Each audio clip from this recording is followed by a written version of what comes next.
গত কিছুদিন ধরে বিভিন্ন সংবাদ মাধ্যমে প্রচারিত অর্থের বিনিময়ে ছাত্রছাত্রীদের পাশ করানোকে কেন্দ্র করে টিএমসিতে এক অধ্যাপিকা, যিনি আবার ডিপার্টমেন্টের প্রধান, তার দ্বারা আর্থিক কেলেঙ্কারি অভিযোগ সামনে আসার পর থেকেই সংশ্লিষ্ট দপ্তর এবং কলেজে বিভিন্নভাবে বিষয়টিকে ধামাচাপা দিতে তৎপর হয়েছে।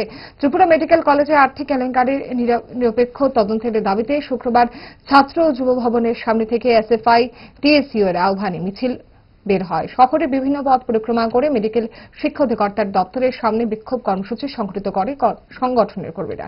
সুনির্দিষ্টভাবে সংগঠন দাবি তুলেছে, হাইকোর্টের প্রাক্তন বিচারপতিকে দিয়ে নিরপেক্ষ তদন্ত করতে হবে। ক্রাইম ব্রাঞ্চকে তদন্তের দায়ভার দিয়ে যে মহিলা শিক্ষিকা অভিযুক্ত হয়েছেন গোটা ঘটনায়, তাকে পালানোর পথ বের করে দিয়েছে, কারণ ইতিমধ্যেই উনি চাকরি ছেড়ে দিয়ে টিএমসি থেকে বেরিয়ে গেছেন। সরকার ঘটনাকে ধামাচাপা দিতে চাইছে। দুর্নীতির ঘটনা প্রকাশিত হওয়ার পর মুখ্যমন্ত্রী এখন বলছেন তার তদন্ত করা হবে, বললেন বাম ছাত্র নেতা সন্দীপ পাণ্ডে।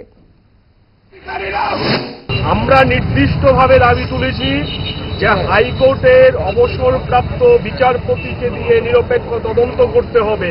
ক্রাইম ব্রাঞ্চকে তদন্তের দায়ভার দিয়ে যে মহিলা শিক্ষিকা অভিযুক্ত হয়েছেন গোটা ঘটনায়, উনি চাকরি ছেড়ে দিয়ে টিএমসি থেকে বেরিয়ে গেছেন, ওনাকে পালানোর পথ করে দিয়েছে, সমস্তটা যে চলছে আমরা সবকিছুই দেখতে পাচ্ছি।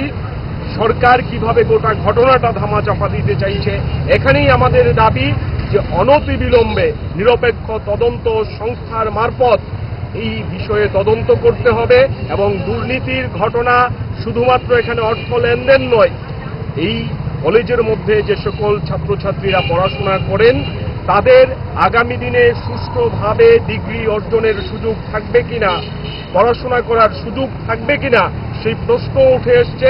তাই আমরা রাজপথে নামছি, বারবার ছাত্রছাত্রীদের হয়ে আওয়াজ তোলার চেষ্টা করছি।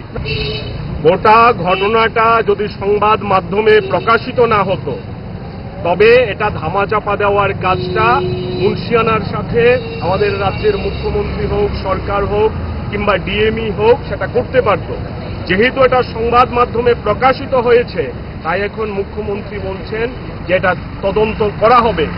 আদতে সরকারের যদি সেই রকম দৃষ্টিভঙ্গি থাকতো তাহলে তো আগেই এটা প্রকাশ করা হতো, প্রকাশ তো করা হয়। ভালো খাবার দেখে অম্বলের কথা মনে পড়ে, তার সমাধান 5 দশক ধরে গ্যাস, অম্বল ও পেটের সমস্যার একমাত্র সমাধান গ্যাস নল।